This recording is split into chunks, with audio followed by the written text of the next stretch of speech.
러시아가 우크라이나 침공을 시작한 지 꼬박 한 달이라는 시간이 흘렀습니다. 그 한 달 사이 정말 많은 변화가 있었는데요.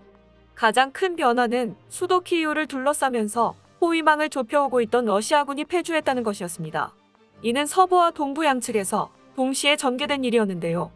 러시아군의 보급이 떨어질 때까지 이를 악물고 견디던 우크라이나군은 드디어 공세에 나서면서 러시아군을 몰아내고 있습니다. 이제는 빼앗긴 도시들을 속속들이 되찾으면서 전세를 뒤집고 있는 상황인데요. 그간 러시아에 행해졌던 경제 제재와 러시아군의 보급 부대를 끊어냈던 작전들이 우크라이나군의 뒷심을 발휘하게 만드는 원동력이 되고 있습니다. 특히 남부전선 반격의 서막을 알렸던 미콜라이우에서는 우크라이나 정보당국이 러시아군 전화를 도청한 내용을 공개했는데요. 한 장교가 모스크바에 전황 보고를 올리는 통화 내용은 러시아 언론이 발표하는 것들과는 전혀 상반되는 것이었습니다. 여기에 따르면 러시아군은 더 이상 전쟁을 속행할 수 있는 상태가 아닌 것으로 나타나 큰 충격을 주고 있는데요. 침공 한 달째에는 무슨 일이 일어나고 있는지 자세하게 알아보겠습니다. 현재 수도 키이우에서는 연이은 승전보가 들려오고 있는데요. 우크라이나 지방 당국은 자국의 군대가 부차 이르핀 호스토메를 빼앗으며 키이우를 포위하고 있던 러시아군을 역포위했다고 밝혔습니다. 그중 이르핀 지역에서 얻어낸 성과가 가장 뛰어났는데요. 교량을 무너뜨리고 강을 습지화하면서 키이우 방어에 결정적인 역할을 했던 이르핀 인근 지역은 빼앗긴 지역의 80%를 수복하는 데 성공한 것으로 나타났습니다. 키이우 서쪽 마카리브 마을에서는 쓰러진 우크라이나 국기가 다시 한번 펄럭이고 있으며 보주넨스크에서는 러시아군이 후퇴하는 모습이 관측되었고 이 과정에서 기갑 포송대를 제압한 것으로 보입니다. 그간 러시아군의 보급이 떨어질 때까지 묵묵하게 버티면서 이 순간만을 기다려온 우크라이나군은 울분을 토해내듯이 대대적인 공세에 나서고 있는데요. CNN의 수석 기자 리차드 엥겔은 키이우 외곽에서 벌어진 전투가 믿기지 않다는 듯 정밀 분석에 들어갔습니다. 그의 말에 따르면 벨라루스 남부와 수도 키이우 사이에는 유럽 최대 크기의 프리피아트 늪지대가 형성되어 있다고 하는데요. 심지어 이곳은 드니프로 강뿐만 아니라 체르니히우를 끼고 이어지는 데스나강 등등 크고 작은 지류들이 곳곳에 흐르고 있는 것으로 드러났습니다. 대규모의 늪지대와 온갖 하천들이 만들어내는 지형은 도저히 대규모의 병력을 운용할 수 있는 상황이 아니었는데요. 문제는 이곳이 개발이 낙후된 지역이기 때문에 군수물자를 나를 마땅한 도로가 없다는 것이었습니다.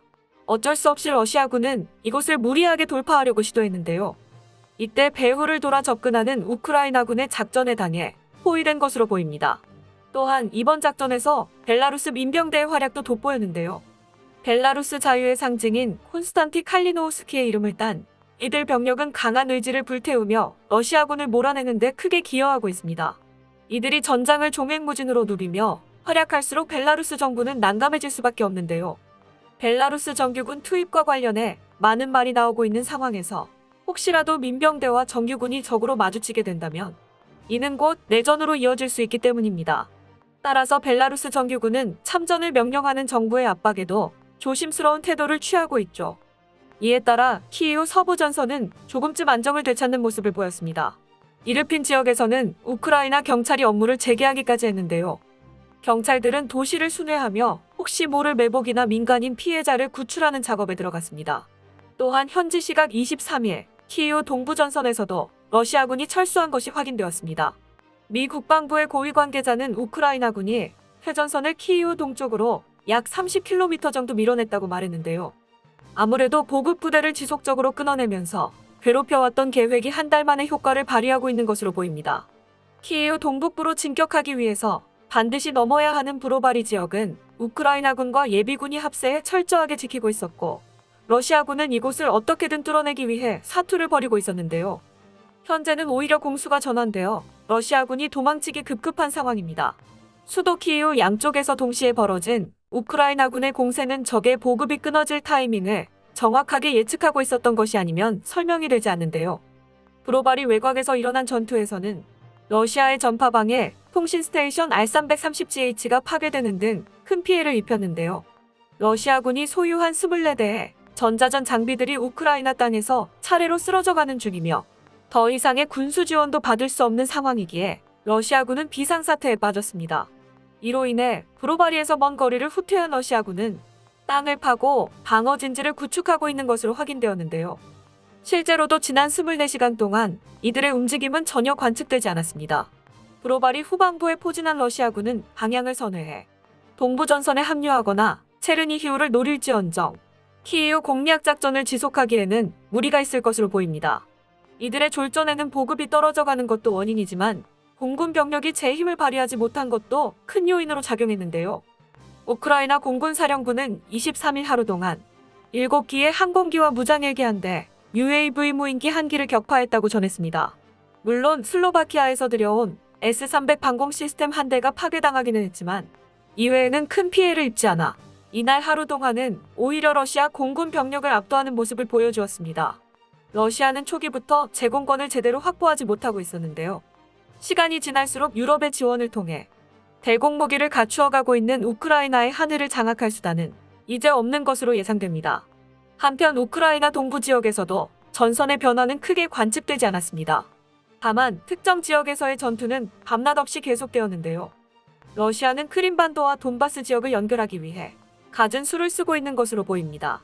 도시 방어에는 여전히 성공하고 있지만 미사일 포격으로 인한 괴롭힘을 꾸준히 받아온 하르키우는 지금까지 1143개의 건물이 무너졌다고 하는데요.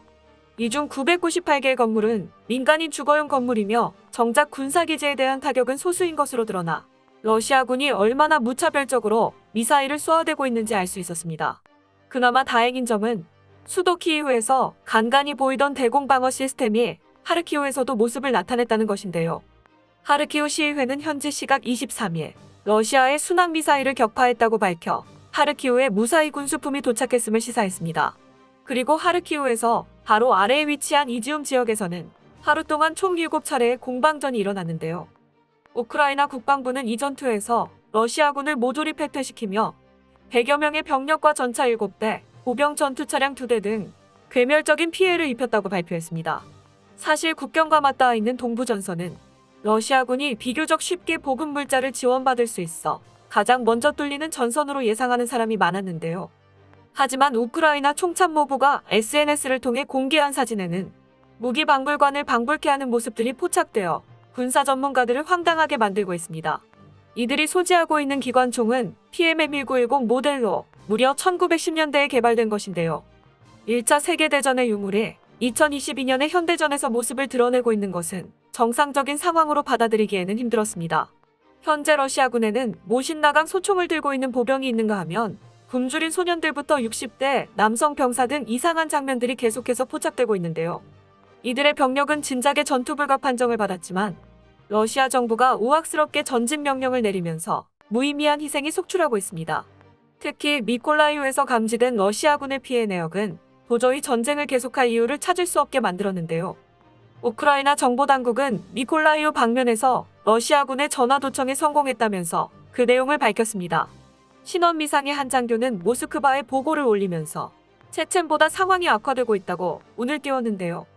보고에 따르면 미콜라이우 인근에 주둔하고 있는 러시아군은 50%가 동상 환자이며 텐트가 모자라서 지속적으로 환자들이 늘고 있고 임시 방편으로 땅을 파서 병사들이 거처하고 있는 것으로 밝혀졌습니다.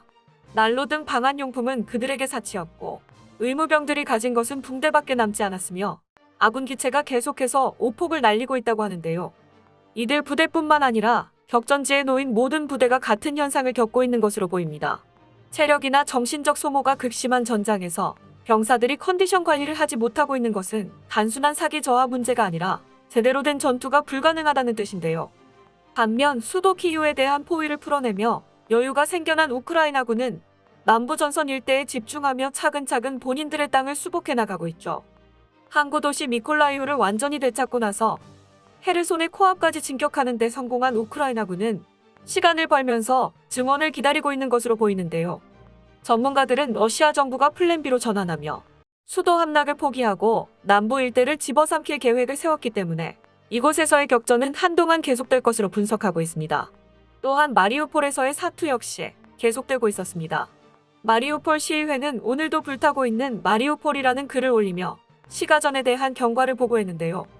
여기에 따르면 우크라이나 해병대의 T-80BV 전차와 아조프 연대의 T-64B1M 전차들이 합세해서 러시아군 기갑부대와 맞서고 있는 상황인 것으로 파악되고 있습니다. 바지가랑이를 붙잡고 늘어지는 마리우폴 방위군의 저항에 부딪히며 함락을 위해 도시 내부로 들어왔던 러시아군은 오히려 갇히는 형태가 되어 발이 묶이고 말았는데요. 이들의 처절한 투쟁이 없었더라면 남부전선 일대는 순식간에 무너졌으며 동부와 남부의 병력이 통합해 한꺼번에 안쪽으로 밀고 들어왔을 것입니다. 이제는 누가 승리를 하든 상처만 남는 지경에 이르렀습니다. 쑥대밭이 된 우크라이나 전역을 전쟁 이전의 상태로 돌리기 위해서는 얼만큼의 시간을 투자해야 하는지 가늠조차 되지 않는데요. 모든 것이 제자리로 돌아갈 날이 하루빨리 다가오기를 바라겠습니다. 끝까지 시청해주셔서 감사합니다. 도움이 되셨다면 좋아요를, 다른 이야기도 궁금하시면 구독을 눌러주세요.